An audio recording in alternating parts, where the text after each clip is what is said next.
Using songs when teaching English to young learners is not a good idea. That is a great idea. Why?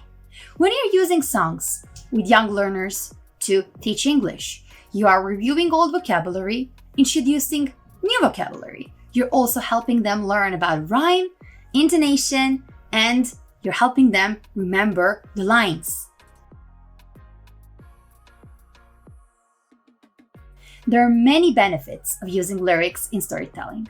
Some of them include authentic, real-life contexts, providing opportunities to practice oral language and speak, making an enjoyable classroom atmosphere, which is always important.